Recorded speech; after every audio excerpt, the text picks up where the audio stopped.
खबरें जो हमें सीधा जोड़ती हैं आपसे, जिनका आपकी जिंदगी पर होता है सीधा असर।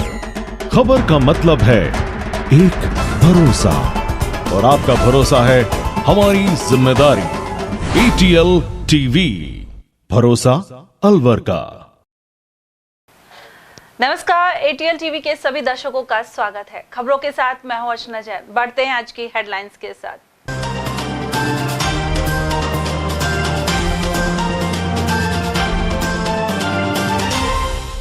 अलवर जेल के बांग्लादेशी कैदी की भूख हड़ताल से बिगड़ी तबीयत। रिहाई की मांग को लेकर अनशन के बाद जिला अस्पताल में करवाया दाखिल। मोदी सरकार ने नए कानूनों के जरिए अंग्रेजों के जमाने को भुलाया। अलवर के वकील समुदाय ने भी सराहा। वहीं अधिकतम 3 साल में फैसले के प्रावधान से कम होगा मुकदमों का अंबार। माता आने का ढोंग करने वाली नौकरानी ने करीब 15 लाख के जेवर किए पार। फ्रेंड्स कॉलोनी के पीड़ित ने करवाई FIR। और 5 सीटों पर प्रस्तावित उपचुनाव को लेकर तैयारियों के बीच दावों ने पकड़ा जोर। विधायकों के सांसद बनने के कारण खाली हुई है ये सीट।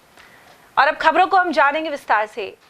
अलवर जेल के डिटेंशन सेंटर के बांग्लादेशी कैदी मोहम्मद अजीम को जिला अस्पताल में भर्ती करवाया गया है। वह अपनी रिहाई की मांग को लेकर 2 दिन से भूख हड़ताल पर था।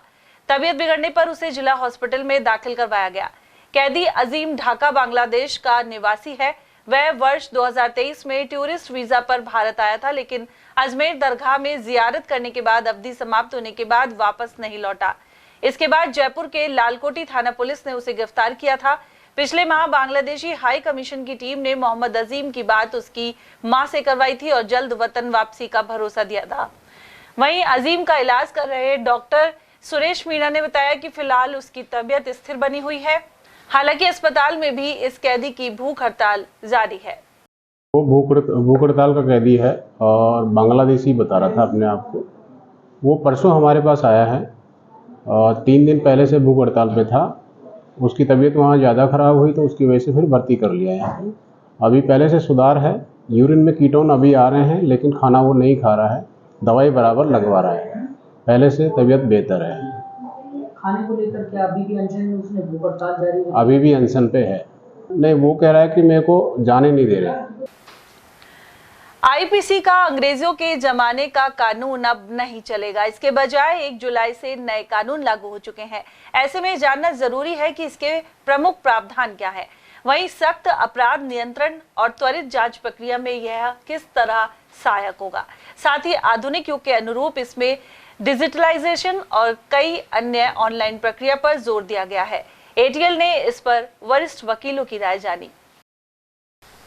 अंग्रेजों के जमाने से चले आ रहे 3 आपराधिक कानून भारतीय दंड संहिता, भारतीय दंड प्रक्रिया संहिता और भारतीय साक्ष्य अधिनियम की जगह नए आपराधिक कानून 1 जुलाई से पूरे देश में लागू हो गए हैं।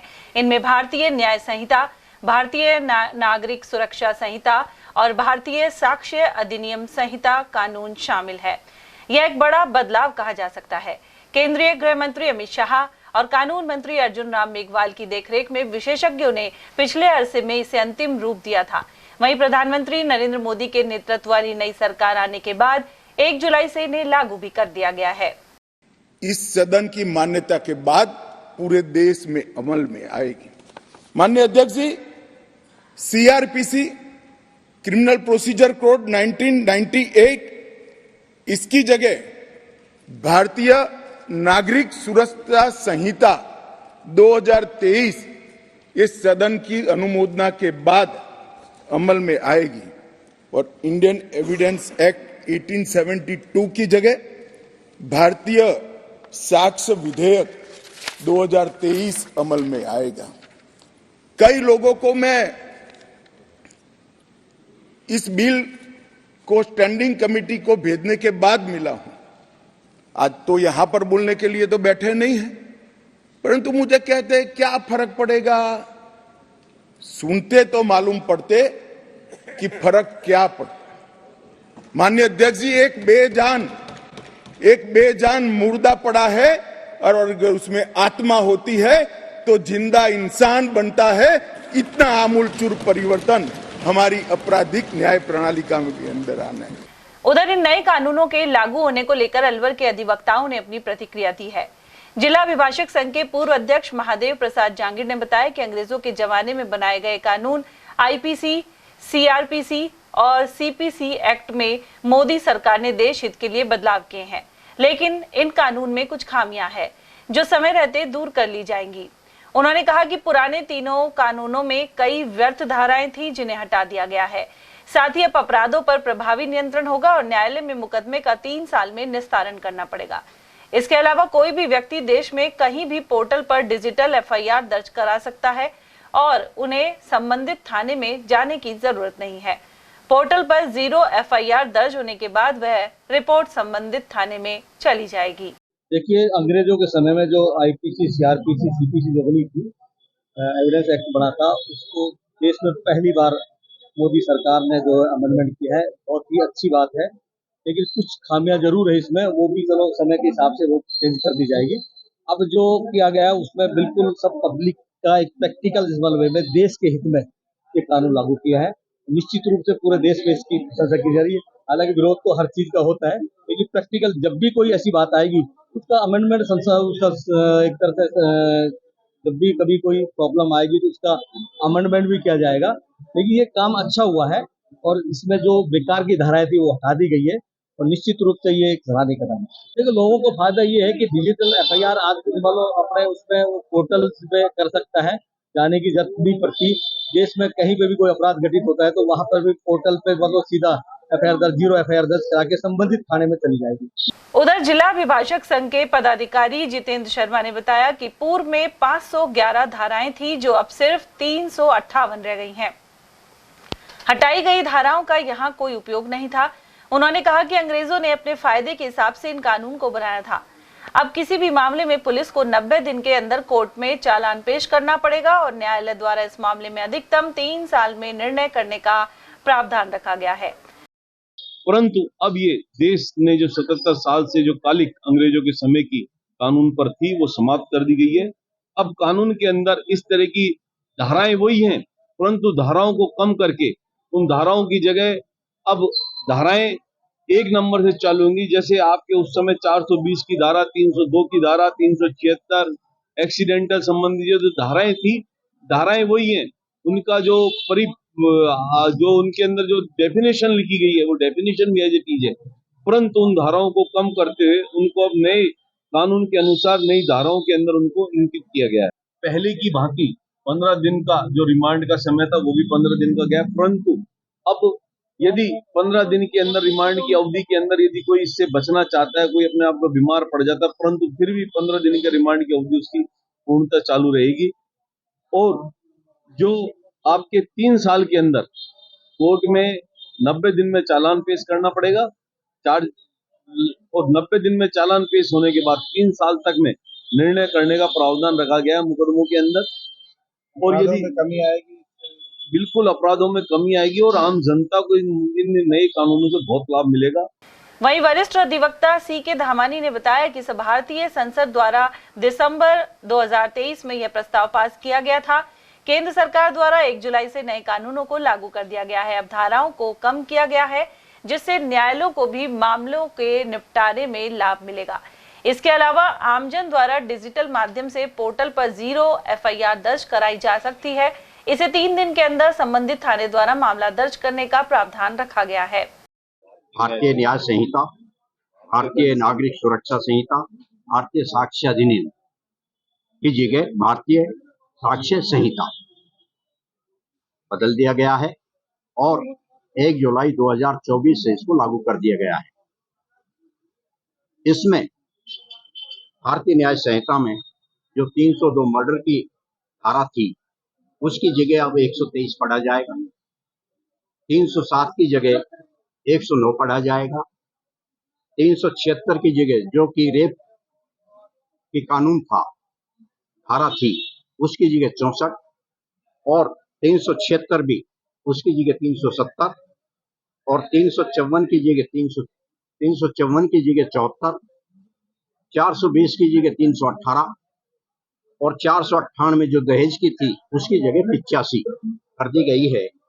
इससे पूरे देश में ही इसको लागू कर दिया गया है और इससे सामान्य व्यक्ति से लेके और एक असामान्य तक सबको ही इसको न्याय प्रदान किया जाएगा। गौरतलब है कि देश भर की अदालतों में पेंडिंग मुकदमों का अंबार लगा हुआ है। इसके अलावा पुलिस के स्तर पर एफआईआर दर्ज करने में विलंब सहित कई शिकायतें सामने आती है। नए कानूनों में इस स्थिति में सुधार के साथ ही अब कई नए बदलाव भी देखने को मिलेंगे। और वहीं अलवर जेल में एक शिविर लगाकर विधि के 3 नए कानूनों के बारे में जागरूक बनाया गया। राजस्थान राज्य विधिक सेवा प्राधिकरण और जिला एवं सेशन न्यायाधीश हरेंद्र सिंह के निर्देश पर यह कैंप आयोजित किया गया। इस दौरान अधिकारी, कर्मचारी और बंदियों की मौजूदगी रही। मुख्य वक्ता विशिष्ट न्यायिक मजिस्ट्रेट संख्या 1 तुषार शर्मा, जेल अधीक्षक शिवेंद्र शर्मा सहित महेश कोटवाल, मुकेश कुमार शर्मा, दीपेश सरथलिया और रविंद्र उपाध्याय आदि उपस्थित रहे। वहीं प्राधिकरण सचिव एवं एडीजे भारत भूषण शर्मा ने आयोजन की जानकारी दी। उन्होंने बताया कि वक्ताओं ने नए अधिसूचित कानूनों के प्रावधानों के विषय में बंदियों को अवगत करवाया। इनमें भारतीय न्याय संहिता, भारतीय नागरिक सुरक्षा संहिता और भारतीय साक्ष्य अधिनियम 2023 शामिल हैं। यूं तो अलवर में घरों में चोरी के मामले अक्सर सामने आते हैं, लेकिन अरावली विहार थाना अंतर्गत फ्रेंड्स कॉलोनी में अलग ही प्रकरण सामने आया है। आरोप है कि यहां 15 दिन पहले एक नौकरानी ने अपने मकान मालिक के घर में ही चोरी कर ली। पीड़ित अमित अग्रवाल ने बताया कि 14 जून को उनके घर में अलमारी से चोरी की घटना हुई थी। घटना के दौरान अमित अग्रवाल गुड़गांव गए हुए थे। साथ ही अलवर में रहने वाले माता पिता की देखभाल के लिए नौकरानी बख्तल की चौकी निवासी अनीता को लगा रखा था। आरोप है कि धीरे धीरे नौकरानी सामान पार करती रही और उसके बाद खुद भी आना बंद कर दिया। अग्रवाल जब अलवर आए तो सामान चेक करने पर घर से 12 से 15 लाख रुपए के गहने गायब मिले। उन्होंने अपनी नौकरानी को बुलाया तो उसने चोरी से इनकार कर दिया। अग्रवाल ने नौकरानी से पूछताछ के समय एक वीडियो भी बनाया था। पीड़ित के अनुसार इस वीडियो में नौकरानी अनीता खुद पर माता आने का ढोंग करती नजर आ रही है। वह घर में चोरी होने की बात कहते हुए इसके लिए ऐसे लोगों को जिम्मेदार बता रही है जो आज तक अमित के घर आए ही नहीं।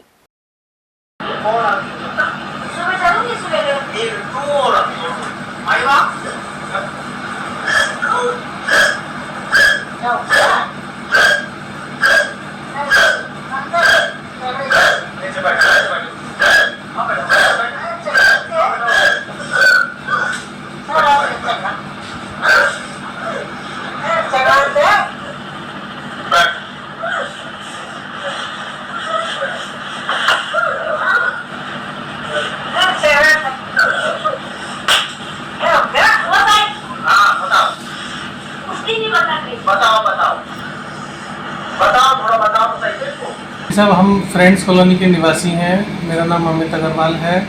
ये काम वाली हमारे घर पे 4-5 साल से काम करती थी। बहुत भरोसा करते थे हम लोग, लेकिन इसने धीरे धीरे सामान चोरी करना चालू किया। अभी हमारे घर से कुछ 15 दिन पहले इसने सारा का सारा जितना भी गोल्ड रखा था वो चुरा के ले गई। जो गोल्ड हमारा था उसके ऊपर YGS की स्टैम्प थी। हमारा अनुरोध है कि कोई उसको खरीदे ना इससे। और जब हमने इसको बोला कि हम पुलिस में कंप्लेंट करेंगे, तब इसने माता आने का ढोंग किया और इसने उसमें हमें विश्वास दिलाने की कोशिश करी कि वो चोरी इसने नहीं करी और किसी भी ऐसे ही किसी का भी नाम ले रही थी, जो कि कोई हमारे घर में आता भी नहीं है। जिसका वीडियो मैंने आपको दे दिया है। हमारी पुलिस से अनुरोध है कि जल्दी से जल्दी हमारा ये सामान निकलवाने का कष्ट करें। नौकरानी का नाम अनीता शर्मा है। ये बख्तल की चौकी के पास रहती है। अच्छा। इसके पति का नाम प्रकाश चंद शर्मा है। 3 बेटे हैं। एक का नाम योगेश है, एक का चिंटू है और एक का मनोज है। उधर अरावली विहार पुलिस ने मामला दर्ज कर जांच शुरू कर दी है। राजस्थान में 5 सीटों पर विधानसभा उपचुनाव आगामी दिनों में करवाए जाने हैं। इसे लेकर जहां प्रमुख दल तैयारी कर रहे हैं, वहीं कांग्रेस और भाजपा अभी से जीत को लेकर अपने अपने दावे भी करने लगे हैं। गौरतलब है कि प्रदेश में दौसा से एमएलए रहे मुरारी लाल मीणा, देवली उनियारा से हरीश मीणा एवं झुंझुनू से विजेंद्र ओला अब कांग्रेस सांसद बने हैं।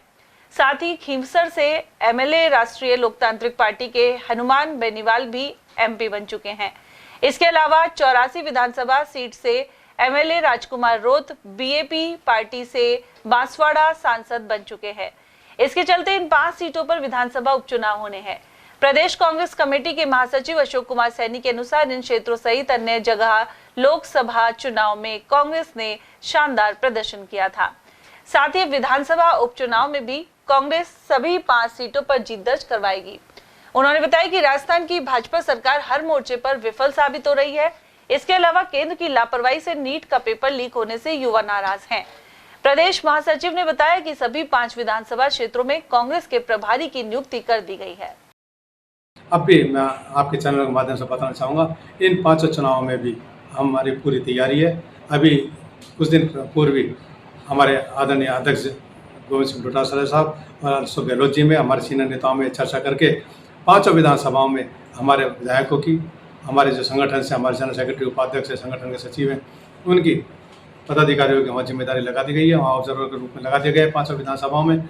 और वहाँ पे हमारा काम चालू है और पब्लिक हमारे साथ है। आज पूरे राजस्थान की जनता हमारे साथ है। हमको पूरा विश्वास है। मैं आपके चैनल के माध्यम से बताना चाहूँगा, हम 5 विधानसभा सीट जीतने जा रहे हैं। इसमें बीजेपी ने जो वादा किए थे, आज उनको 6 महीना करीब उनको सत्ता में हो गई राजस्थान विधानसभा में आदरणीय मुख्यमंत्री को। तो इन्होंने अभी तक 6 महीने में एक भी ऐसा काम नहीं किया जो बता सकें। हर तरह से फेल है। मुद्दे तो साफ स्पष्ट, हम जो आज ही नहीं उठा रहे हैं, हम तो पूरे पिछले 5 साल से उठा रहे हैं। अभी विधानसभा में उठाए जो केंद्र सरकार ने वादे किए थे, राज्य सरकार में इन्होंने वादे किए थे, हम तो उन्हीं मुद्दों को लेकर के जा रहे हैं। ये बीजेपी वाले जरूर भटक रहे हैं कि कहते कुछ है करते कुछ है, जो कहते हैं वो तो करते ही नहीं है। और हम भी उन्हीं मुद्दों को लेकर के, विकास को लेकर के, बेरोजगारी को लेकर के, महंगाई को लेकर के, ये मुद्दे हमारे पास हैं जिनको लेकर के आज तक गहलोत सरकार के जो घोषणाएं थी, नियुक्तियाँ थी, उनको भी इन्होंने रोक रखी, अभी तो कोई नियुक्ति नहीं की। और आपने पेपर के माध्यम से हम देख रहे हैं कि ये मुख्यमंत्री जी भजन लाल जी खाली घोषणाएं कर रहे हैं कि हम 20,000 नियुक्तियाँ निकालेंगे, हम 30,000 निकालेंगे, खाली बयानबाजी दे रहे हैं, निकालने कोई काम नहीं हो रहा।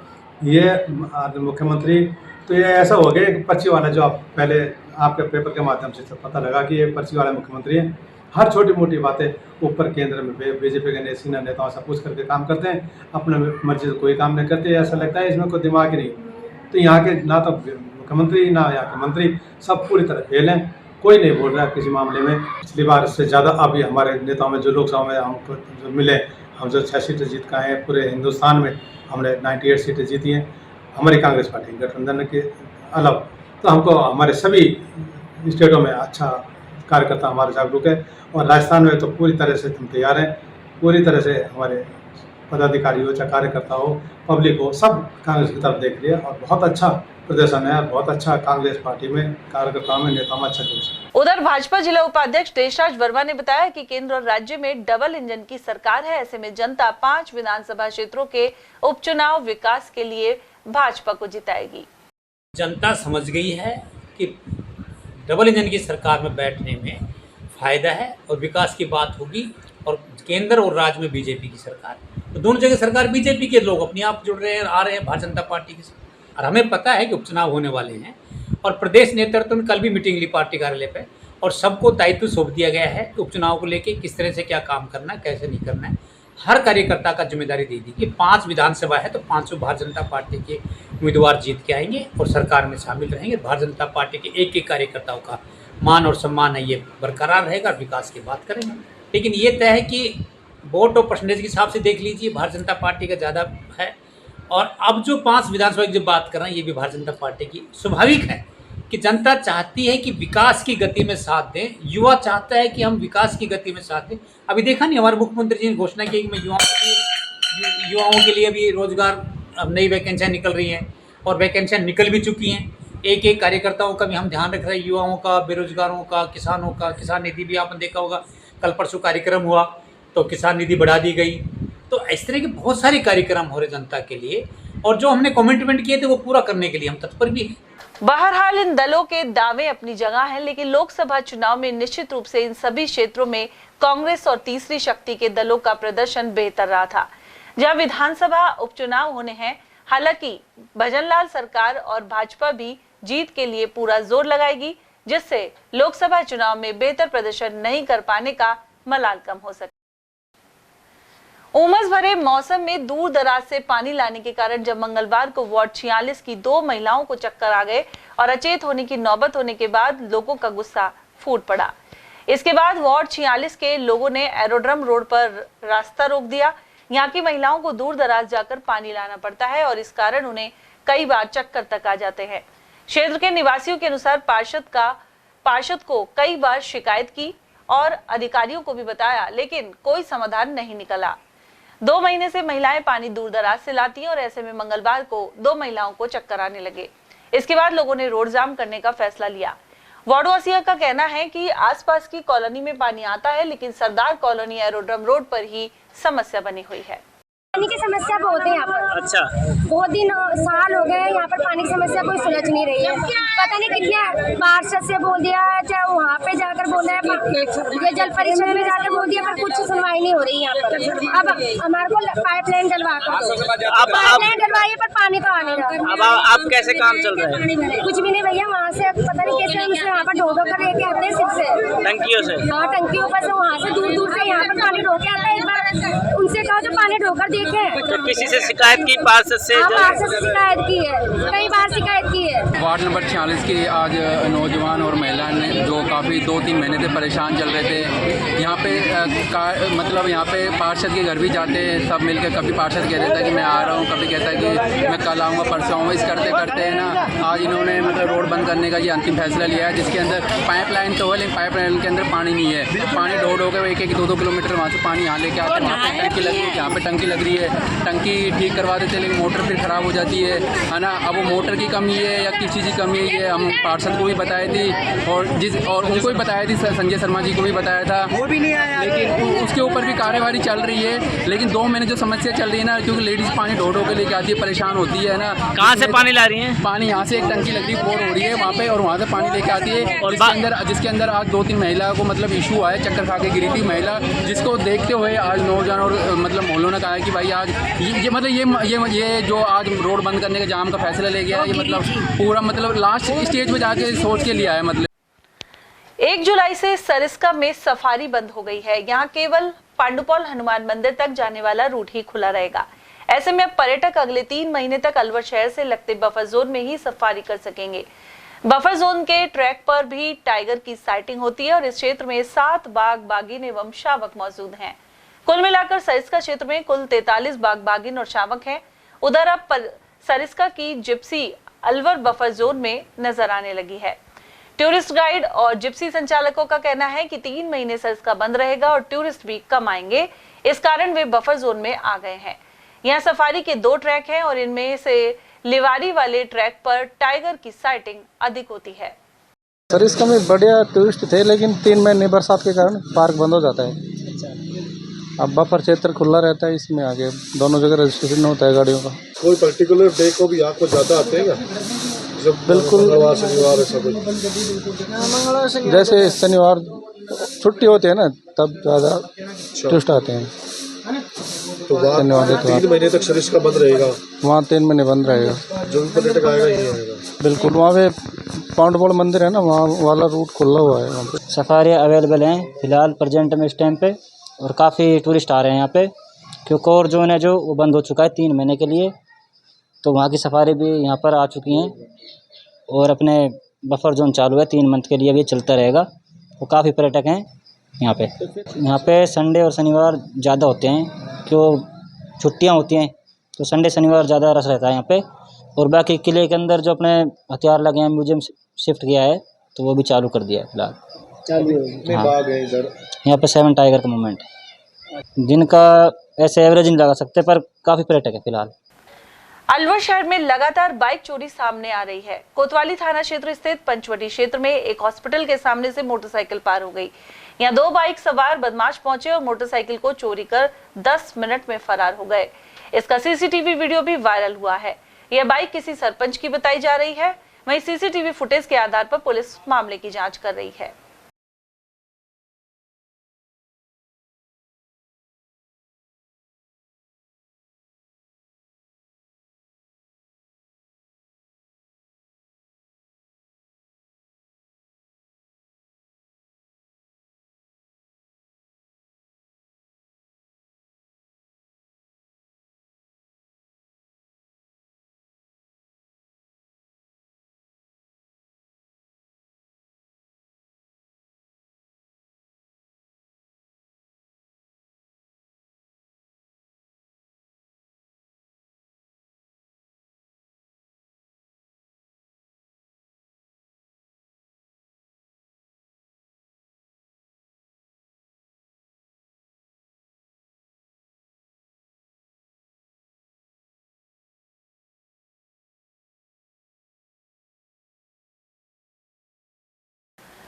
अलवर के रूपबास स्थित रूपहरी मंदिर में भरने वाले भगवान जगन्नाथ मेले की तैयारियां जारी है। मंदिर परिसर में साफ सफाई और रंग रोगन का कार्य किया जा रहा है। मंदिर पुजारी दिनेश शांडिल्य ने बताया कि रूपहरी मंदिर में 14 जुलाई को लड्डू गोपाल जी महाराज की सवारी पहुंचेगी। साथ ही 15 जुलाई को सुभाष चौक स्थित मंदिर से भगवान जगन्नाथ की रथ यात्रा प्रारंभ होगी, जो रूपहरी मंदिर पहुंचेगी। इसके बाद 19 जुलाई तक यहां पर भगवान जगन्नाथ का मेला भरेगा। इस बार पूरे मंदिर प्रांगण में डिस्टेम्पर से कलर कर मंदिर को सजाया जा रहा है। ये जो मेले का जो प्रोग्राम है, ये प्रोग्राम 14 तारीख को ये लड्डू गोपाल जी की सवारी आएगी। 15 तारीख को वहाँ शाम को 6 बजे पुराना कटला से जगन्नाथ जी का जो रथ चलेगा, शाम को 6 बजे चलेगा, जो यहाँ रूपबास में रूपहरी मंदिर में करीब 2:30-3 बजे करीब आके पहुंचता है हर वर्ष। तो 2:30-3 बजे करीब ही यहाँ पर आकर पहुंचेगा। यहाँ मंदिर में मेले की तैयारियों में ये समय रंग रोगन चल रहा है और पिछली बार से यहाँ रंग रोगन बहुत बढ़िया, पूरे मंदिर के अंदर डिस्टेम्बर, कली का काम नहीं, पहले कली वगैरह होती थी, अब कली का नहीं, पूरे डिस्टेम्बर का काम है और बहुत बढ़िया काम चल रहा है। 15 तारीख को जगन्नाथ जी की का रथ आने के बाद 19 तारीख को वापिस जाने का है। 16, 17, 18 और 19 तारीख तक का ये प्रोग्राम है। अलवर के कोतवाली थाना अंतर्गत निवासी एक व्यापारी 20 जून को अपने घर से दुकान के लिए निकला और वापस अपने घर नहीं पहुंचा। अब तक उसका कोई सुराग नहीं मिल पाया है। इसे लेकर संयुक्त व्यापार महासंघ के प्रतिनिधि मंगलवार को डीएसपी से मिलने पहुंचे।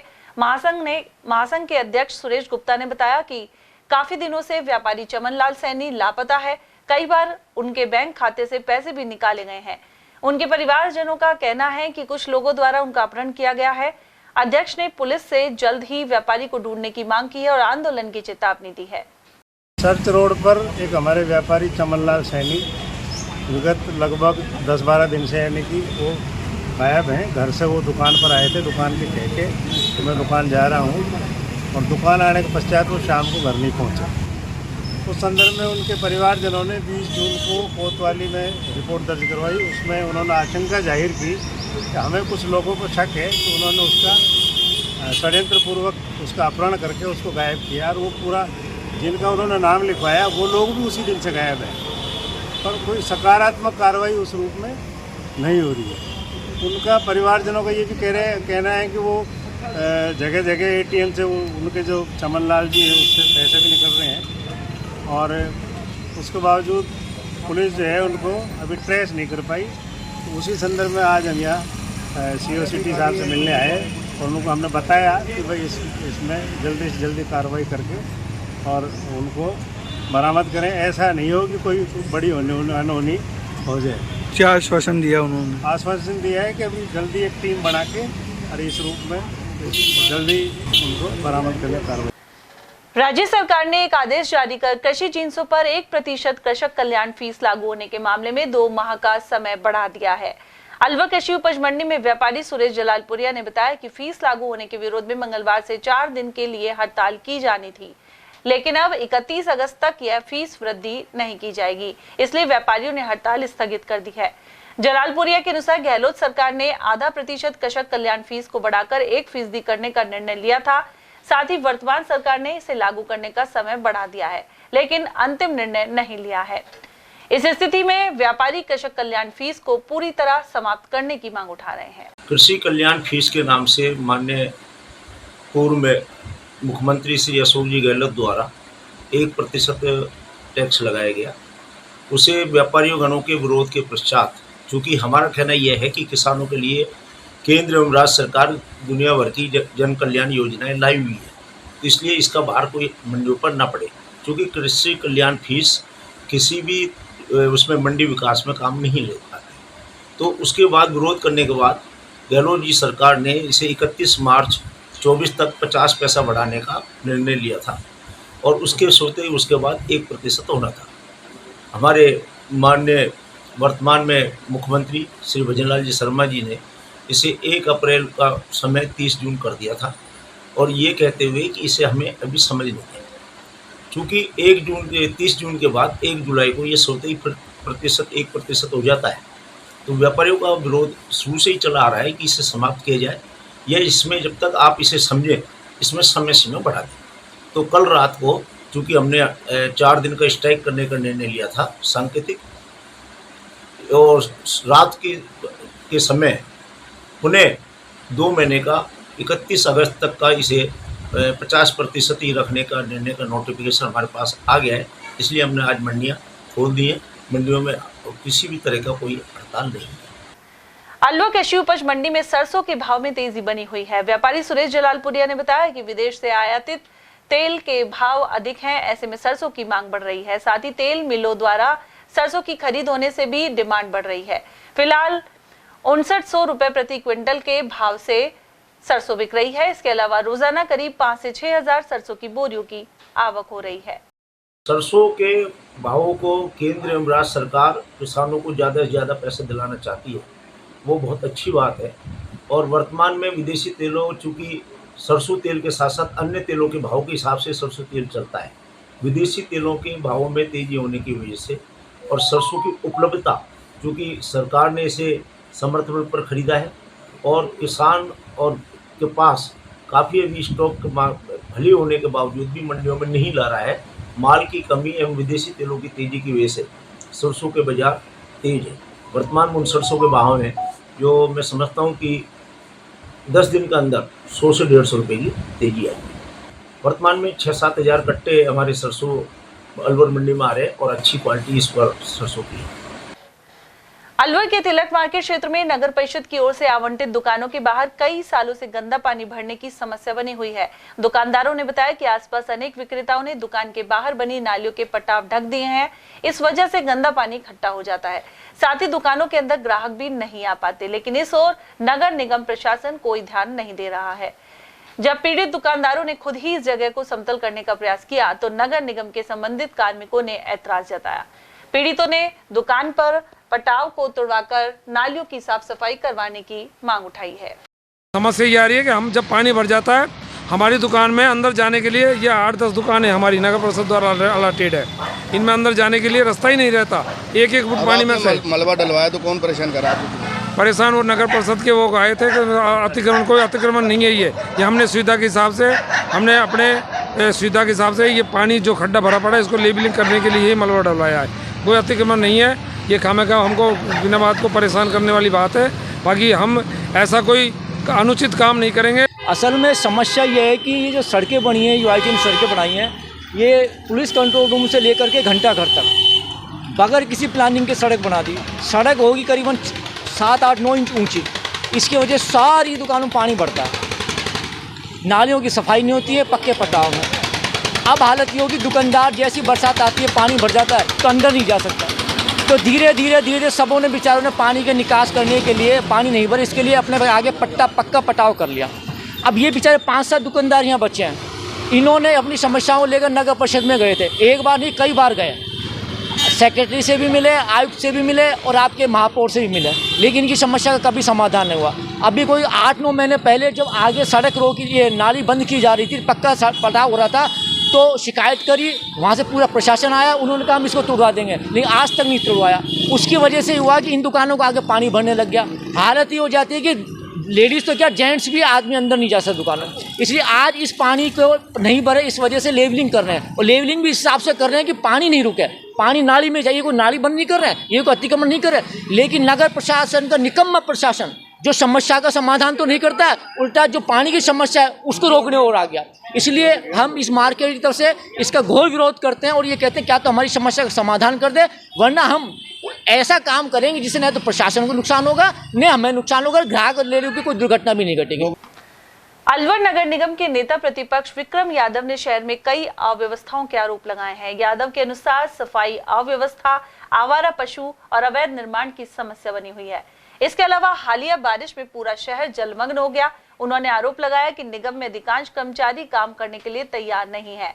साथ ही जिला कलेक्टर द्वारा अतिक्रमण हटाने को लेकर दिए गए निर्देशों की पालना नहीं हो रही। मैं आपको बताना चाहूँगा मीडिया के माध्यम से कि नगर निगम का जो वर्तमान हालात हैं, जो आप देख रहे हैं शहर के अंदर सफाई व्यवस्था, शहर के अंदर आवारा पशुओं की व्यवस्था, अतिक्रमण की व्यवस्था, अवैध निर्माण की व्यवस्था, जो पूरा शहर है आज पूरा शहर जलमग्न है। 3 बारिश के अंदर पूरा शहर पानी। हर नाला, हर नाली, गड्ढे सब भर गए, पूरा शहर पानी में डूब गया और प्रशासन मौन रहा, प्रशासन जा नहीं रहा। प्रशासन कहीं भी जाकर ये देखता कि नालों की व्यवस्था कैसे होगी, कैसे उनकी सफाई होगी। शहर के अंदर सफाई व्यवस्था की आप देखेंगे, जितने भी कर्मचारी आ रहे हैं उसमें आधे कर्मचारी आपको बीटों पे मिलेंगे, आधे कर्मचारी नदान। 9 बजे बाद वार्ड में कर्मचारी मिलेगा ही नहीं। आप किसी भी वार्ड में जाकर 9 बजे बाद 9 बजे बाद आप एक भी कर्मचारी आपको नहीं मिलेगा। ये आपकी सफाई व्यवस्था की पोल बोलता है। अवैध निर्माण की बात कर लो, आप पूरे शहर में पिछले 2 से 3 साल के अंदर इतने अवैध निर्माण हुए जिनकी किसी भी प्रकार की इनके द्वारा जांच नहीं की गई। क्यों? कहीं ना कहीं इनकी मिलीभगत के कारण से अवैध निर्माण का कोई नोटिस दे देते हैं, उसके बाद अंतिम नोटिस तक कोई कार्रवाई नहीं जाती। क्यों? उसके बीच में सांठगांठ हो जाती है। यही प्रक्रिया इनकी चलती आ रही है और यही चल रही है। आप देख लो, यहाँ पे जितने भी अतिक्रमण लग रहे हैं, किसी पे भी अतिक्रमण पे जाते नहीं है। क्यों? कभी आचार संहिता का बहाना लेते हैं, कभी कोई बहाना ले लेते हैं, बल्कि यहाँ तक कि कलेक्टर साहब भी इनको बार बार पाबंद कर चुके हैं कि अतिक्रमण हटाओ। आप शहर में देखो, जगह जगह जाम लग जाता है, थोड़ा सा जरा सा पानी भर जाता है तो पूरे शहर में जाम लग जाता है। क्यों? इनकी व्यवस्थाएं की पोल खुल रही है और पूरा शहर देख रहा है कि इनके द्वारा किसी भी प्रकार का कोई भी कार्य जनहित में नहीं किया जाता। और वहीं अलवर शहर के मनुमार्ग क्षेत्र के अनेक लोगों ने यहां अवैध रूप से पार्किंग चलने का आरोप लगाया है। इसे लेकर वे मंगलवार को नगर निगम में नेता प्रतिपक्ष विक्रम यादव से मिले। क्षेत्रीय निवासी गोपाल सैनी ने बताया कि उनकी मनुमार्ग स्थित कैपिटल गैलेरिया में गारमेंट्स की दुकान है। यह मनुमार्ग पर नगर निगम ने पार्किंग का प्रावधान भी किया है, लेकिन कुछ लोग अवैध रूप से पार्किंग चलाकर वसूली कर रहे हैं। उधर नेता प्रतिपक्ष यादव ने अधिकारियों से बात कर इसका समाधान करवाने का भरोसा दिलवाया है। आयुक्त साहब उनसे मिलने आया था, लेकिन वो मिलते ही नहीं है। 3 बार 4 बार उनको लिखित में कंप्लेंट हम कर चुके हैं, वो कोई सुनवाई नहीं होती है। फिर अब मैं विक्रम यादव जी हैं, इनसे मिलने आया हूँ यहाँ पर आज। इन्होंने ये कैपिटल गैलेरिया मॉल है, इसके बाहर जो पार्किंग दी हुई है, अवैध पार्किंग, रोड की पटरी के ऊपर पार्किंग दी हुई है, जबकि वो पार्किंग बनती नहीं है। मॉल में ऑलरेडी पार्किंग है, साइड में पार्किंग दी हुई है, लेकिन नगर परिषद ने, नगर आयुक्त ने यहाँ पर ये अवैध पार्किंग कराने के जहाँ रोड जाम होते हैं डेली, और डेली झगड़े होते हैं, रोड एक्सीडेंट होता है डेली। और हमने काफी बार कंप्लेंट कर चुके हैं, लिखित में भी कंप्लेंट दी हुई है, उसकी कॉपी भी मेरे पास मौजूद है। कई बार कर कोई सुनवाई नहीं होती। क्या बोलते हैं? कुछ भी नहीं बोला, जांच करवाते हैं, बस जांच करवाते हैं। पता नहीं जांच किस चीज की करवाएंगे। और ये वैसे तो अतिक्रमण हटाते बोलते हैं शहर के ऊपर, पटरियों के ऊपर से, और खुद अतिक्रमण करा रहे हैं यहाँ पार्किंग का ठेका दे करके। रामगढ़ थाना अंतर्गत ग्राम फूटी में रास्ते को लेकर 2 पक्षों में झगड़ा हो गया। इसके चलते 5 लोग गंभीर रूप से घायल हो गए। पीड़ित गोपाल ने बताया कि उनके परिवार का एक व्यक्ति पुराने रास्ते को बंद कर रहा था। जब उन्होंने एतराज किया तो इन लोगों ने तलवार और लाठी डंडों से हमला कर दिया। हमले में जख्मी नाथुराम, गोपाल, राजकुमार, कलावती और पिंकी को इलाज के लिए अलवर के जिला अस्पताल में लाया गया। साथ ही थाने में शिकायत पेश की गई है। फूटी निवासी है। हमारा जो घटनाक्रम था, ये खेत का जो रास्ता था हमारा, मतलब पारिवारिक, उसको हमारा चाचा का लड़का मतलब कि बंद कर रहा है। और उसी बात पर जब हमने अपना नक्शा दिखाया खेत का, तो उसके बाद में हम उनको समझाने गए तो हमने हमारे ऊपर हमला कर दिया। और ये देखे हो आप, ये तलवार मारी हुई है, ये सर पटा पड़ा, ये हाथ तोड़ दिया है। और हम लोग 8-10 जने घायल हुए हैं। पूरा परिवार को उन्होंने प्लानिंग बना के मारा गया। और सर मैं यहाँ पे नहीं रहता हूँ, मैं गुड़गांव में रहता हूँ। मेरा लड़का और सिर्फ पिताजी रहते हैं, ये मेरे पिताजी। तो हमारे साथ ऐसा किस चीज से मारपीट की? हमारे चाचा के लड़का ने हमको मारा। सूरज नाम है, जीतू नाम है, और सुकन है, और उनका प्रेम है, उनकी विनीता है, पप्पी है, रजनी है। इन्होंने हम पे मतलब तलवार और अंडों से भर्ती से ये देखे ना। किस चीज से हमला किया है? तलवार और हाँ, तलवार से, अंडों से, फर्सियों से हम पर हमला किया। और सर मैं आज ही गुड़गांव से आया था, सिर्फ समझाने के लिए गया। क्या करते हैं आप? जी मैं सिलाई करता हूँ। और मेरा बेटा ये है, इसका भी देखो क्या हाल हो रहा है। और ये पिताजी है। आपके कितने लोग घायल हुए टोटल? हमारे 4 हुए। 4 लोग घायल। क्या क्या नाम है? 5 है। क्या नाम है? एक का नाम नथुराम है, मेरा नाम गोपाल है, इसका नाम राजकुमार है। लॉयंस क्लब अलवर मत्स्य द्वारा चिकित्सक दिवस पर सोमवार को 6 चिकित्सकों को सम्मानित किया गया। नई कार्यकारिणी द्वारा रीजन 2 सांवरिया के रीजन चेयरपर्सन गिरीश गुप्ता के नेतृत्व में मित्तल हॉस्पिटल में यह कार्यक्रम आयोजित हुआ। वहीं अध्यक्ष डॉक्टर मंजू अग्रवाल, सचिव सुधा अग्रवाल, कोषाध्यक्ष संध्या अग्रवाल आदि ने 6 चिकित्सकों एवं 1 सीए को सम्मानित किया। इनमें doctor VK Agarwal, doctor SC Mittal, doctor Mahesh Jain, doctor Vijendra Garg, doctor Mithilesh Garg, doctor Manju Agarwal और चार्टर्ड अकाउंटेंट विपिन जैन शामिल हैं। साथ ही गिरीश गुप्ता को 70वीं बार रक्तदान करने पर शुभकामनाएं दी गई।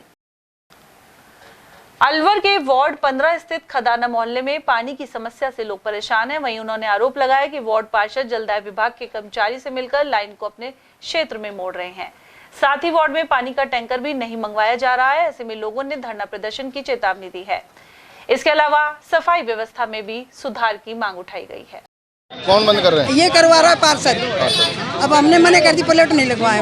पार्षद हम लोगों से चिढ़ता है, हमारी गलियों का पानी बंद कर रहा है, तो वो हमारी पानी बंद कर रहा है, वो खुद की तरफ पानी को मोड़ना चाहता है, इसलिए पानी में वो लगा रहा है, प्लेट लगा रहा है। समस्या ये है कि जब से ये हमारे यहाँ लाइन डली थी पानी की, आज से 20-30 साल पुरानी लाइन है और वो कोई नई लाइन नहीं है, लेकिन पार्षद को हमारे इलाके से विशेष चिढ़ है। वो जो कहता है कि विरोध है कि मुझे लोगों ने वोट नहीं दिए, मेरे खिलाफ रहे, तो ना तो हमारे इलाके में वो सफाई करवाता है, ना सफाई पे ध्यान देता है। और हमारे इलाके में जो पानी की लाइन आ रही है उसमें वो प्लेट लगवा रहा है। हमें इसी बात का विरोध है कि हमारा पानी क्यों रोक रहा है। आज उसको पार्षद बने 10 साल हो गए, 5 साल उसकी घर से मिसेज पार्षद रह चुकी है और 5 साल से वो पार्षद है। लेकिन जब उसको समस्या है मान लो शिवलालपुरा में या पड़ाव की चक्की में पानी नहीं जा रहा है, तो वहाँ पानी की इंतजाम करे। कोई 10 साल से कोई स्कीम लाता, उन मोहल्लों में पानी भिजवाता, हम उसका साथ देते। लेकिन उसको सिर्फ यही है, कांग्रेस बीजेपी करता रहता है, कांग्रेस के नाम से वो चिढ़ता है। अलवर सरस डेयरी के सेवानिवृत्त कर्मचारी ओम प्रकाश सैनी ने अपने 62वें जन्म दिवस पर 62 पौधे लगाकर आमजन को भी पौधरोपण के लिए प्रेरित किया है। शहर की मंगल विहार विकास समिति के साथ मिलकर उन्होंने इस इलाके सहित मंदिर के आसपास के क्षेत्रों में पौधरोपण किया है। इस दौरान उन्होंने कहा कि वर्तमान में प्रकृति संतुलन बिगड़ रहा है, इस संतुलन को बनाए रखना है तो ज्यादा से ज्यादा पौधे लगाने होंगे। उधर इस दौरान मंगल विहार विकास समिति के पदाधिकारी भी उपस्थित रहे।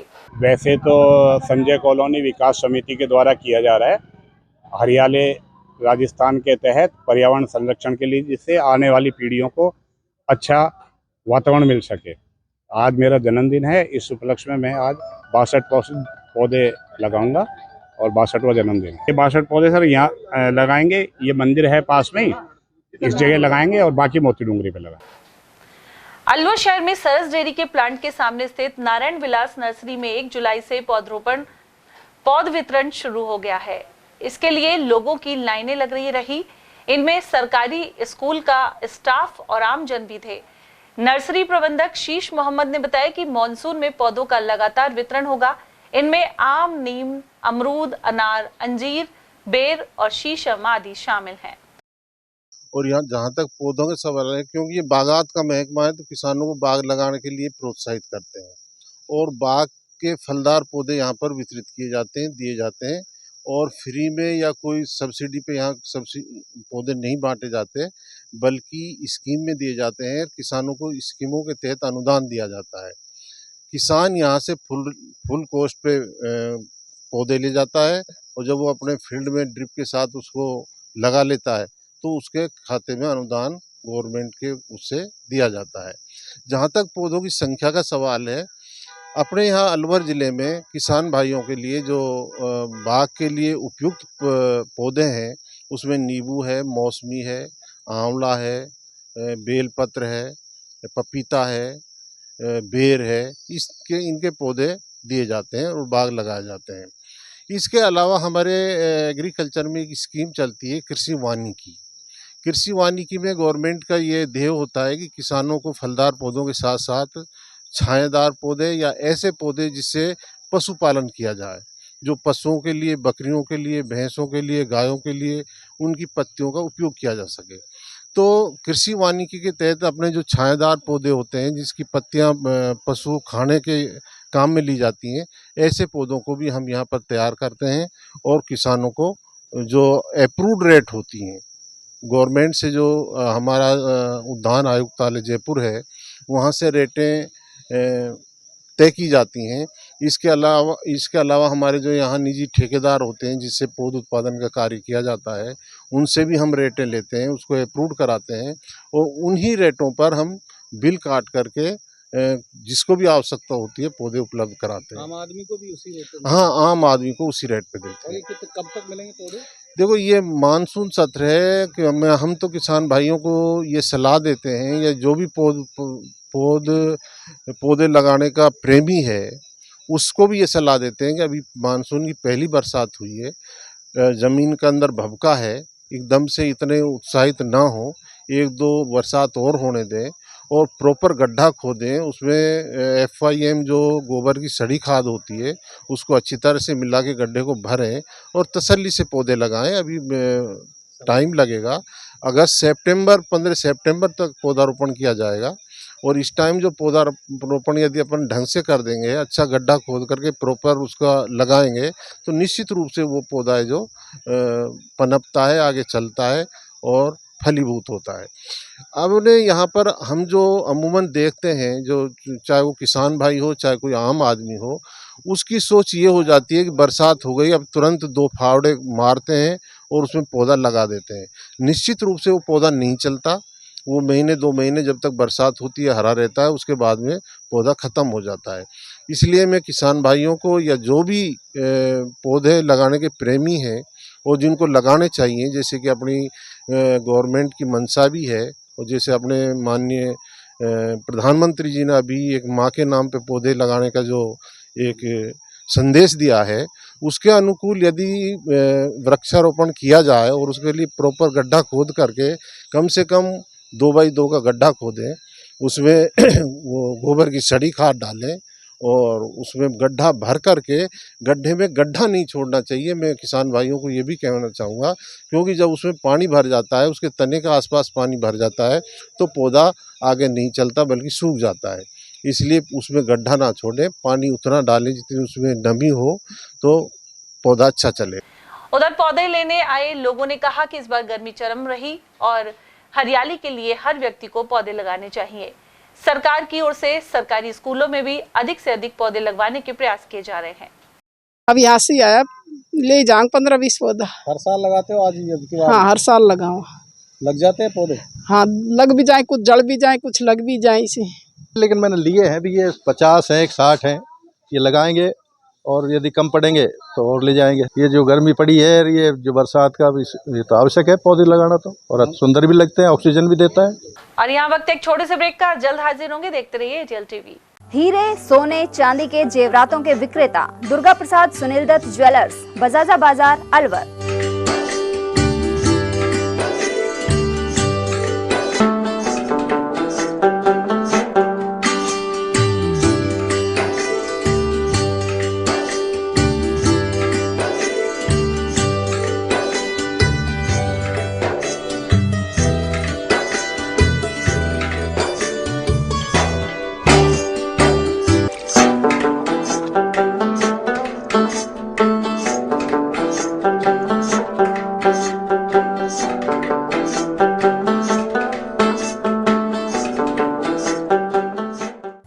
सोने चांदी के जेवरातों के विक्रेता दुर्गा प्रसाद सुनील दत्त ज्वेलर्स, बजाजा बाजार, Alwar.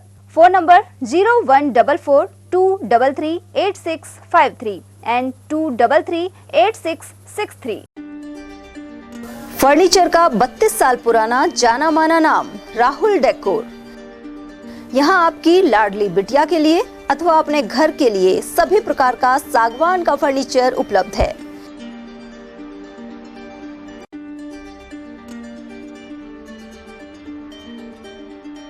Double bed, dressing table, sofa set सागवान एवं कपड़े वाले तथा सेंटर टेबल, भट्टी कलर, स्टील अलमारी, ब्रांडेड एवं सॉफ्टी फोम के गद्दे आपकी नाप तोल से बनाए जाते हैं।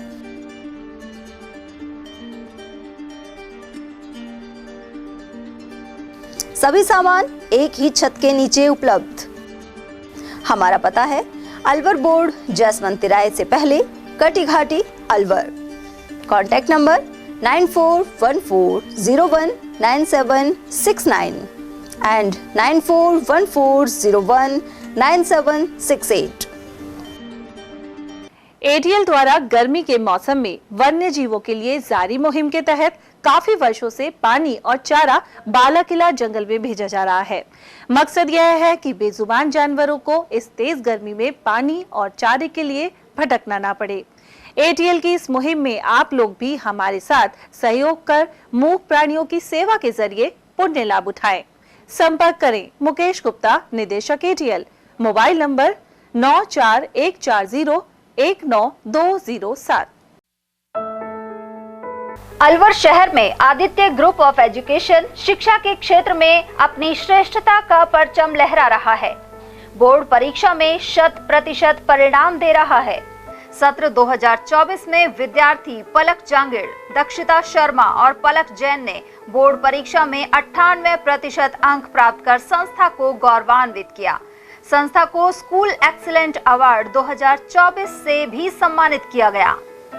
हमारे यहाँ अंग्रेजी व हिंदी माध्यम में साइंस, कॉमर्स और आर्ट्स के अनुभवी अध्यापक एवं अध्यापिकाओं द्वारा शिक्षण की उत्तम व्यवस्था है। विद्यालय के द्वारा विद्यार्थियों को सुसंस्कारित शिक्षा प्रदान की जा रही है। समय समय पर प्रशासन ने भी विद्यालय को सम्मानित किया है। विद्यालय में सांस्कृतिक कार्यक्रम व खेल प्रतियोगिताओं का आयोजन भी किया जाता है। विज्ञान एवं प्रौद्योगिकी विभाग द्वारा आयोजित प्रतियोगिता में छात्रा गार्गी सैनी व पलक सैनी ने प्रथम स्थान प्राप्त किया है। हाल ही में विद्यार्थी भूपेंद्र सिंह मांडिया का RAS में चयन हुआ है। हमारे यहाँ पर कमजोर विद्यार्थियों की अलग से कक्षाएं लगाकर उनकी पढ़ाई से संबंधित कमजोरी को दूर किया जाता है। प्रॉब्लम सॉल्विंग काउंटर के माध्यम से विद्यार्थियों की समस्याओं का समाधान प्रशिक्षित अध्यापकों द्वारा किया जाता है। डोर टू डोर वाहन सुविधा और अफोर्डेबल फीस, CCTV कैमरे व कमजोर विद्यार्थियों के साप्ताहिक टेस्ट की सुविधा उपलब्ध है। प्रतिमाह अभिभावक संगोष्ठी और स्कूल प्लस कोचिंग की उत्तम व्यवस्था है। हमारे शिक्षा संस्थान Om Aditya public senior secondary school, Delhi academy senior secondary school एवं आदित्य एकेडमी में शिक्षण की उत्तम व्यवस्था है। अभिभावकों से निवेदन है कि उत्कृष्ट परीक्षा परिणाम प्राप्त करने के लिए एक बार विद्यालय की जानकारी लेकर अपने बच्चों को उत्तम शिक्षा दिलवाएं। आदित्य की परंपरा, सेवा, संस्कार व समर्पण। ब्रेक के बाद आपका फिर से स्वागत है। बात करते हैं खेड़का की, जहां ग्राम पंचायत के धर्मपुरा गांव में बरसात के बाद मुख्य मार्ग में पानी भर गया। यहां विद्यालय भवन और उप स्वास्थ्य केंद्र के आगे पानी भरने की समस्या बनी हुई है। इससे आवाजाही मुश्किल हो गई है। मंगलवार को पोलियो खुराक पिलाने के लिए बच्चों को ले जाने में भी लोग परेशान रहे। इसके अलावा स्कूल आने जाने वाले विद्यार्थियों के फिसल कर गिरने का खतरा बना हुआ है। स्थानीय निवासी जगदीश गुर्जर और महेश के अनुसार निचले इलाके के कारण अक्सर पानी भर जाता है। ये गांव धर्मपुरा का मुख्य सड़क है और इसमें हॉस्पिटल और स्कूल के पास सड़क नीची होने के कारण पानी भर जाता है, जिससे आए दिन बच्चों को और ग्रामवासियों को आने जाने में बड़ी परेशानी, विशेषकर बारिश के मौसम में बच्चे स्कूल कैसे आएँ, बड़ी परेशानी है। इसके लिए हमने PWD को कई बार बताया, उन्हें बताएंगे इसको ऊंचा कर दें तो ये पानी की निकासी बाहर हो। देखो रोड का ही हाल बन रही है, या कि हमारे ज़्यादा परेशानी हो रही पड़ेगा। स्कूल के बालक परेशानी, गांव परेशान है, यह बन जाना चाहिए। तो पानी निकास को पानी को निकास या कोई यहाँ बीच में नहीं, कहीं से अभी रोड जाए। तो कितने दिन से भरा है? या साहब काफ़ी दिन से चल रहा है। काफ़ी दिन से कभी मांग करिएगी? खूब मांग कर रहे हैं, हर साल मांग कर रहे हैं। अधिकारी वगैरह हो सकते हैं? कोई अधिकारी अभी ध्यान ही नहीं कर रहे। किशनगढ़ क्षेत्र के राजकीय उच्च प्राथमिक विद्यालय फतियाबाद में नव प्रवेशित बच्चों का तिलक लगाकर स्वागत किया गया। अध्यापक राजीव चौधरी ने बताया कि शिक्षा सत्र की शुरुआत 1 जुलाई से हो गई है। हालांकि शिक्षक 24 जून से ही विद्यालय आ रहे हैं। साथ ही सर्वे में चिन्हित किए गए विद्यार्थियों को कक्षाओं में प्रवेश दिया जा रहा है। फतियाबाद विद्यालय में भी पहले दिन 11 विद्यार्थियों को अलग अलग कक्षाओं में प्रवेश दिया गया और तिलक लगाकर स्वागत किया गया। इस दौरान प्रधानाध्यापक राजेश योगी सहित स्टाफ सदस्य और अभिभावक मौजूद रहे। नए शैक्षिक सत्र 2024-25 की शुरुआत हो गई है। विद्यालय में नियमित कक्षाएं लगना प्रारंभ कर दी गई हैं। हालांकि शिक्षक विद्यालय में 24 जून से ही नियमित रूप से आ रहे हैं और हाउस होल्ड सर्वे सहित विद्यालय रिकॉर्ड अपडेशन और अन्य कार्य संपादित कर रहे हैं। शिक्षकों द्वारा 24 जून से 29 जून तक हाउस होल्ड सर्वे का कार्य किया गया था। इस दौरान अनामांकित और ड्रॉप आउट बच्चों का चिन्हीकरण किया गया था।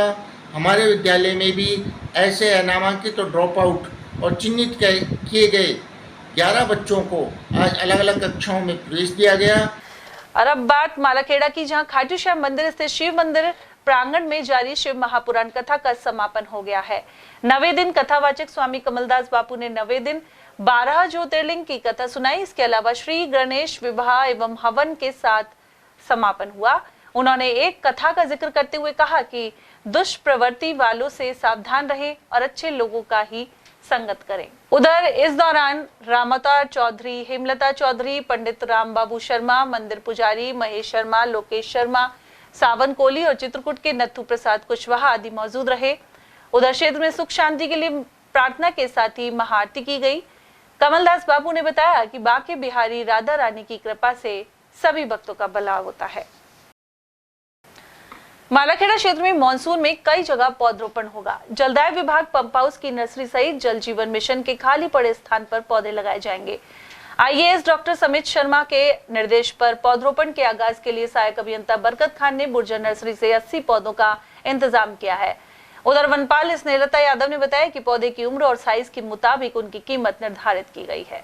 हम अभी वर्तमान में 80 पौधे लगा रहे हैं, जो पंप हाउस कार्यालय और जो हम जेजेएम की जहाँ पे CWR वगैरह बनी है उस जगह पे भी हम पौधारोपण का कार्य करवा रहे हैं। मानसून शुरू होते ही सार्वजनिक व सरकारी कार्यालय पौधरोपण के लिए तैयार हो गए हैं। वहीं बुर्जा स्थित वन विभाग की नर्सरी से पौधे खरीदकर खाली स्थान पर धरती माँ का श्रृंगार करने में जुट गए हैं और यहाँ पर पौधे 5 रुपये से लेकर 75 रुपये प्रति पौधा दिया जाता है। वह हाइट और उम्र के अनुसार दिया जा रहा है। जलदाय विभाग की ओर से विभिन्न स्थानों पर पौधरोपण का कार्य डॉक्टर समित शर्मा के निर्देश में शुरू कर दिया गया है। मैं अवधेश सिंह, ATL न्यूज।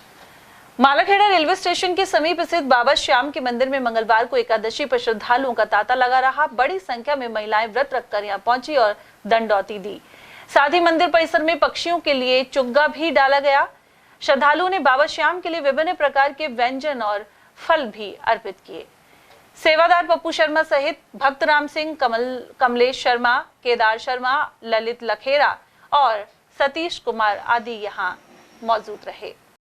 कृष्ण पक्ष एकादशी को मालाखेड़ा स्थित बाबा श्याम के दरबार में बड़ी संख्या में श्रद्धालुओं का तांता सुबह से लगा रहा, जहां बड़ी संख्या में महिला पुरुष श्रद्धालु अपने बच्चों को साथ लेकर आए और मन्नतें मांगते हुए बाबा के दर पर नारियल भी बांधा गया और सुख समृद्धि की कामना की। उपवास रखने वाली महिलाओं ने बाबा के दर पर फल फ्रूट भेंट कर सुख समृद्धि का आशीर्वाद मांगा। मैं अवधेश सिंह, ATL न्यूज। उमरैन और अकबरपुर क्षेत्र में बारिश का सिलसिला जारी है। इससे किसानों के चेहरे खिल उठे, क्योंकि वर्षा से खरीफ की फसल को फायदा होगा। वहीं बरसाती नालों में भी पानी की आवक होने लगी है। इसके अलावा गर्मी से राहत मिली है। अनेक किसानों ने पहली बरसात के साथ ही ज्वार और बाजरे की बुआई कर दी है। वहीं शेष रहे किसान अब बुआई की तैयारी में है। नटनी का बारा में बरसात के बाद मौसम खुशनुमा हो गया है। ऐसे में पर्यटक स्थलों पर भीड़ देखने को मिल रही है। रूपारेल नदी स्थित पुल पर पर्यटकों ने घूमने का लुत्फ उठाया और सेल्फी एवं फोटो लेते नजर आए। इसके अलावा सिलीसेट झील और जयसमंद बांध पर भी लोग पहुंच रहे हैं। और वहीं नटनी का बारा रूपारेल नदी में जलकुंभी की सफाई धीमी गति से की जा रही है, जबकि मानसून शुरू हो गया है। ऐसे में रूपारेल नदी का पानी जयसमंद तक जाने में बाधा सामने आ सकती है। गौरतलब है कि जेसीबी की सहायता से नदी के अंदर उग रही जलकुंभी को साफ किया जा रहा है। हालांकि इस काम में तेजी लाने की जरूरत बनी हुई है। यहाँ पर काफी समय से जलकुंभी उगी हुई है, जिसकी वजह से जलीय जीव है उनको दिक्कतें होती थी। यहाँ पर काफ़ी जलीय जीव खत्म हो चुके हैं, जैसे मछली है, कछुआ है, काफ़ी चीज़ें लेकिन धीमी गति से हो रही है। काफ़ी धीमी गति से हो रही है। क्या है कि ठीक करके कैसे पैसे बनाने की राजगढ़ में सकट गांव के नारायणपुर स्थित श्री मुरली मनोहर महाराज मंदिर में 22वां विष्णु महायज्ञ एवं श्रीमद् भागवत कथा ज्ञान यज्ञ आयोजित हो रहा है। इसे लेकर मंगलवार को महिला श्रद्धालुओं ने कलश यात्रा निकाली। सरपंच मुकेश मंडावरी ने बताया कि कलश यात्रा श्री बांके बिहारी महाराज मंदिर से रवाना हुई। साथ ही यति महाराज आश्रम पर पहुंचकर संपन्न हुई। इसमें शामिल महिलाएं अपने सिर पर मंगल कलश धारण कर भजन गाती हुई चल रही थी। उधर पूर्व सरपंच फतेहराम मीणा ने बताया कि श्रीमद् भागवत कथा 3 जुलाई से रोजाना सुबह 11 बजे से शाम 4 बजे तक होगी। वहीं कथावाचक संत साईराम महाराज हैं। मुख्यमंत्री भजनलाल शर्मा ने कहा है कि किसानों की समृद्धि के बिना देश और प्रदेश समृद्ध नहीं हो सकते। वहीं किसानों की आय बढ़ाने के लिए परंपरागत खेती में बदलाव लाना होगा। उन्होंने कहा कि नए तौर तरीके सीखने के लिए राज्य सरकार किसानों और कृषि वैज्ञानिकों को संबंधित देशों में भेजेगी। मुख्यमंत्री सोमवार को कोटपुतली बहरोड जिले के ग्राम भांकरी में एक कार्यक्रम में बोल रहे थे। ईआरसीपी में विराट नगर क्षेत्र को शामिल करने पर यह आभार एवं अभिनंदन समारोह आयोजित किया गया। मुख्यमंत्री ने कहा कि हमने सरकार बनते ही मात्र 6 महीने के अल्प समय में संकल्प पत्र के 45% वायदे पूरे कर दिए हैं। सीएम ने यह भी कहा कि विराट नगर एक पौराणिक और ऐतिहासिक नगर है। क्षेत्र की खुशहाली और समृद्धि के लिए सरकार इसे पर्यटन क्षेत्र के रूप में विकसित करेगी। उधर इस अवसर पर जल संसाधन मंत्री सुरेश सिंह रावत सहित मंत्री झाबर सिंह खर्रा और विजय सिंह सहित विधायक कुलदीप धनखड़, जसवंत सिंह यादव, हंसराज पटेल, देवी सिंह शेखावत और महेंद्र पाल मीणा आदि उपस्थित रहे। वो हमेशा विराट नगर की चिंता करने वाले ऐसे मेरे भाई कुलदीप धनखड़ जी जो आपके विधायक हैं, भाई जम्बारामगढ़ के विधायक महेंद्र पाल जी मीणा साहब, बहरोड के विधायक पूर्व मंत्री पार्टी के वरिष्ठ नेता भाई जसवंत यादव जी, विधायक कोटपुतली हंसराम जी पटेल साहब, विधायक मानसूर देवी सिंह जी शेखावत साहब, प्रदेश मंत्री भाई भूपेंद्र सिंह जी, सतवीर यादव जी जिला प्रभारी, राजेंद्र यादव जी पूर्व मंत्री, श्याम जी शर्मा पार्टी के बड़े जिलाध्यक्ष, उम्मेद सिंह जी पार्टी के जिलाध्यक्ष। और अब बात कोटपुतली की, जहां नयाबास के पास सड़क दुर्घटना सामने आई है। यहां 2 बाइक की भिड़ंत में 2 व्यक्ति गंभीर रूप से घायल हो गए। इन्हें एम्बुलेंस 108 की मदद से अस्पताल भेजा गया है। घायलों में पंचू राम और राहुल शामिल हैं। कठूमर में भारतीय स्टेट बैंक शाखा परिसर में 69वां स्थापना दिवस मनाया गया। इस मौके पर सभी ग्राहकों को मिठाई देकर सम्मानित किया गया, साथ ही केक काटा गया। शाखा प्रबंधक रवि कुमार मीणा ने कहा कि बैंकिंग व्यवस्था को समाज के अंतिम पायदान के लोगों तक पहुंचाया जा रहा है। इस मौके पर शिवराम मीणा, अनिल खंडेलवाल, अनिल कुलवाल, कैलाश मीणा, अशोक भारद्वाज और सोनू वाल्मीकि सहित अन्य कार्मिक एवं ग्राहक मौजूद रहे। भारतीय स्टेट बैंक का 69वां स्थापना दिवस मना रहे। भारतीय स्टेट बैंक की स्थापना 1 जुलाई 1955 को हुई थी और इसका नाम जो है 1 जुलाई 1955 को भारतीय स्टेट बैंक पड़ा था जी। इससे पहले ये बैंक ऑफ कलकत्ता के नाम से जाना जाता था और उसके बाद निरंतर हम भारतीय समाज की सेवा कर रहे हैं और हमारा प्रयत्न रहेगा कि हम हमेशा इसी तरह से भारतीय समाज की सेवा करते रहें और हमारे देश को आगे बढ़ाएं। सर, कठूमर शाखा की स्थापना 26 जुलाई 2023 को हुई थी जी और उसके बाद हम निरंतर इसमें जो प्रयत्नरत हैं और आज हमारी बैंक का डिपॉजिट लगभग 8.5 करोड़ जी और एडवांस यानी कि हमने अब तक हमारे कठपुर क्षेत्र में लगभग 6.5 करोड़ के लोन हम वितरित कर चुके हैं, जिनमें हमारा सबसे बड़ा केसीसी 20,51,000 का है जो हमने बाबू सिंह राजपूत कांकरोली के रहने वाले उनको दिया है। एसएमई के क्षेत्र में हमारा सबसे बड़ा लोन सनत बिल्डिंग मटेरियल का, जिनको हमने 15 लाख का दिया है और हमने अपनी शाखा में बहुत सारे कार लोन, गोल्ड लोन और सभी प्रकार के लोन वितरित किए हैं। स्वामी विवेकानंद राजकीय मॉडल स्कूल बड़ौदा कांड के 15 विद्यार्थियों को NMMS छात्रवृत्ति के लिए चयन हुआ है। विद्यालय के प्रधानाचार्य रजनीश व्यास ने बताया कि कक्षा 8 में अध्ययनरत 15 विद्यार्थियों का सीक्रेट उदयपुर द्वारा आयोजित इस स्कॉलरशिप परीक्षा में चयन हुआ है। इस उपलब्धि पर स्कूल प्रबंधन ने इन छात्र छात्राओं का हौसला बढ़ाया और सराहना की। Delhi Mumbai express way highway पर कार ने हाईवे पर खड़े ट्रक को पीछे से टक्कर मार दी। टक्कर इतनी भीषण थी कि कार में सवार दोनों व्यक्तियों की मौके पर ही मौत हो गई। नौगावा थाने के एएसआई ब्रजमोहन गोस्वामी ने बताया कि यह हादसा गत देर रात खुशपुरी पुलिया पर हुआ है। चालक को नींद की झपकी आने के कारण दुर्घटना हुई है। मृतकों में दिल्ली का अशरफ और मोहम्मद दिलशाद शामिल हैं। और यहाँ लेंगे एक छोटा सा ब्रेक। आप देखते रहिए एयरटेल टीवी। हीरे, सोने, चांदी के जेवरातों के विक्रेता दुर्गा प्रसाद सुनील दत्त ज्वेलर्स, बजाजा बाजार, Alwar.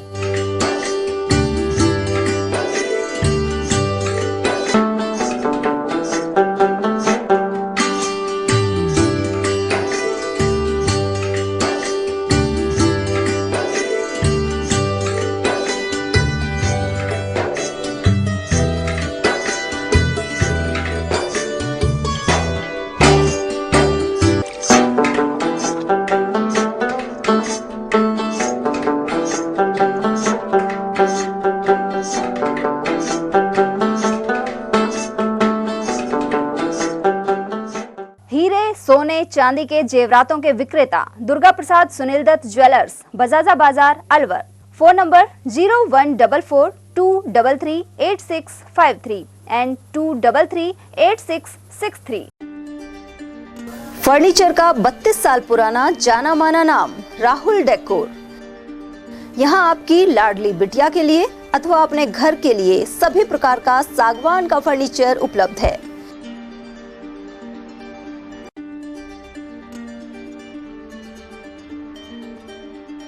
Double bed, dressing table, sofa set, सागवान एवं कपड़े वाले तथा सेंटर टेबल, भट्टी कलर, स्टील अलमारी, ब्रांडेड एवं सॉफ्टी फोम के गद्दे आपकी नाप तोल से बनाए जाते हैं।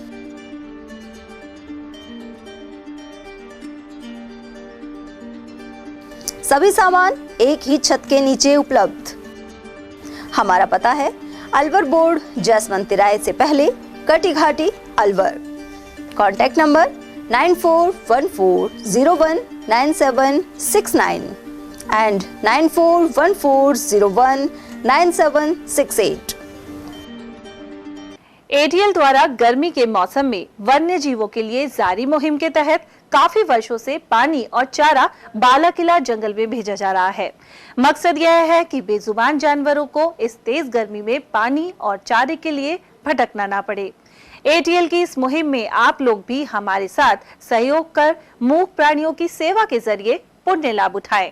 संपर्क करें मुकेश गुप्ता, निदेशक एटीएल, मोबाइल नंबर 9414019207।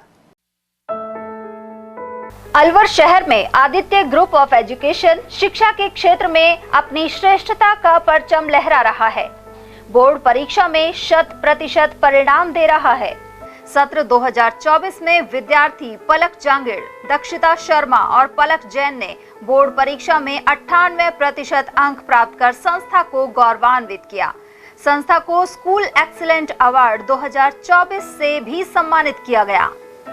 हमारे यहाँ अंग्रेजी व हिंदी माध्यम में साइंस, कॉमर्स और आर्ट्स के अनुभवी अध्यापक एवं अध्यापिकाओं द्वारा शिक्षण की उत्तम व्यवस्था है।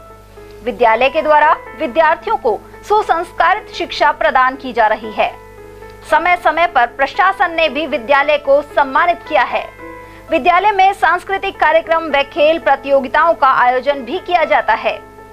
विज्ञान एवं प्रौद्योगिकी विभाग द्वारा आयोजित प्रतियोगिता में छात्रा गार्गी सैनी व पलक सैनी ने प्रथम स्थान प्राप्त किया है।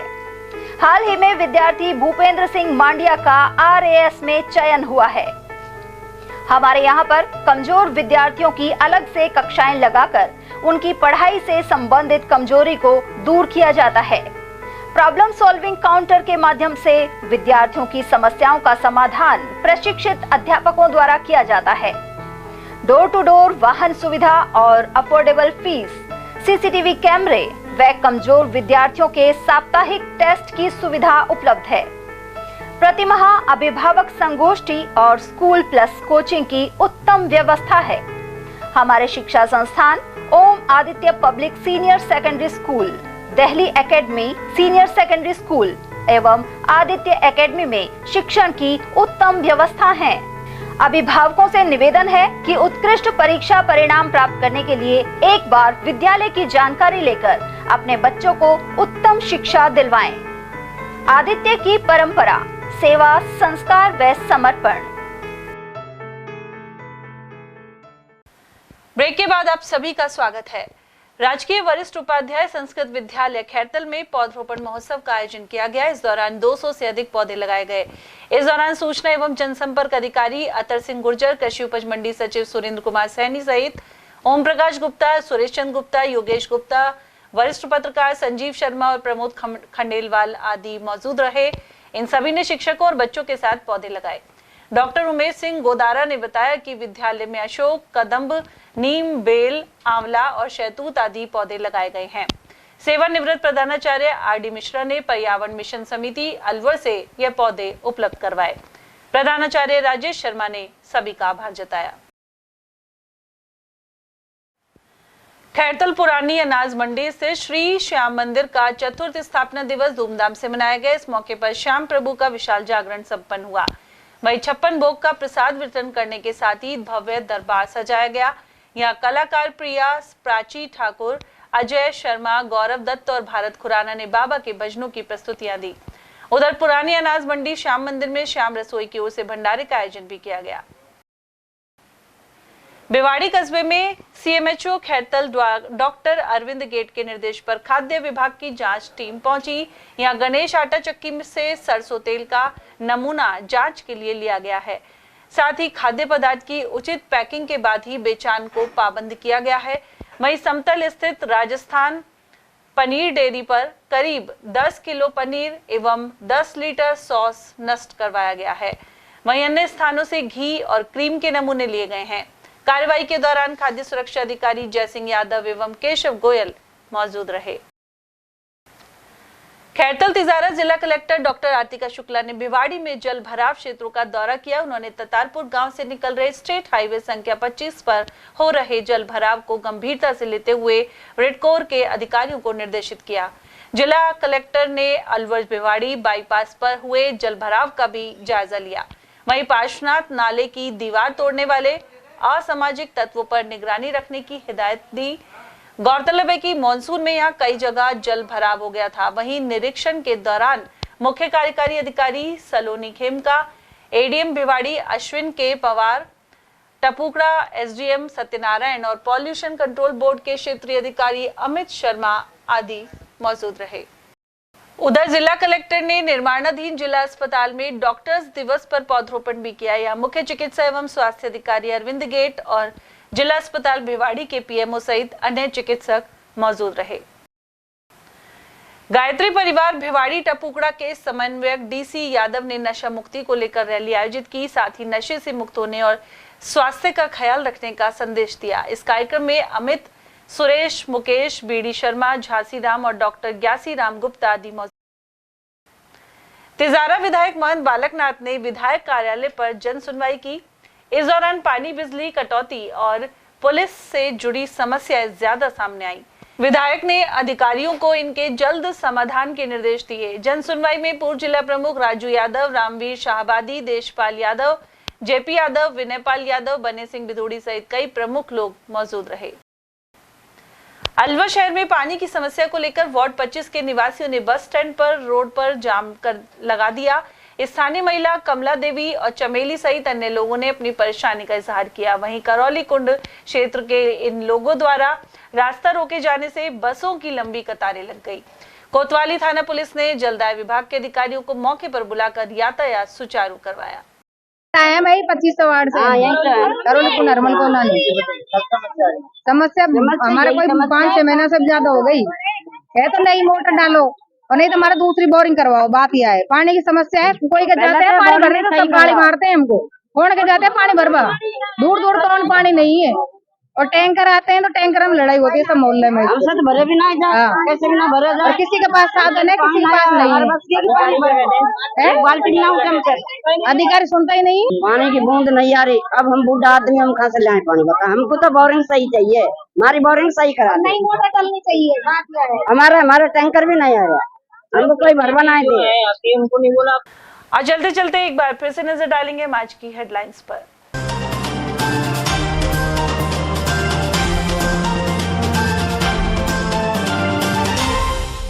अलवर जेल के बांग्लादेशी कैदी की भूख हड़ताल से बिगड़ी तबीयत, रिहाई की मांग को लेकर अनशन के बाद जिला अस्पताल में करवाया दाखिल। मोदी सरकार ने नए कानूनों के जरिए अंग्रेजों के जमाने को भुलाया। अलवर के वकील समुदाय ने भी सराहा। वहीं अधिकतम 3 साल में फैसले के प्रावधान से कम होगा मुकदमों का अंबार। माता आने का ढोंग करने वाली नौकरानी ने करीब 15 लाख के जेवर किए पार। फ्रेंड्स कॉलोनी के पीड़ित ने करवाई एफआईआर। और 5 सीटों पर प्रस्तावित उपचुनाव को लेकर तैयारियों के बीच दावों ने पकड़ा जोर। विधायकों के सांसद बनने के कारण खाली हुई है ये सीट। खबरों में आज इतना ही। दीजिए अर्चना जैन को इजाजत। नमस्कार।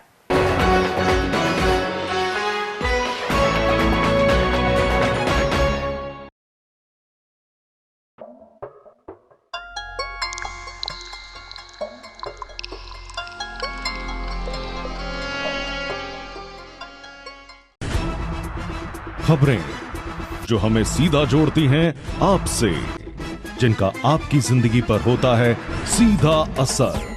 खबर का मतलब है एक भरोसा, और आपका भरोसा है हमारी जिम्मेदारी। ATL TV, भरोसा अलवर का।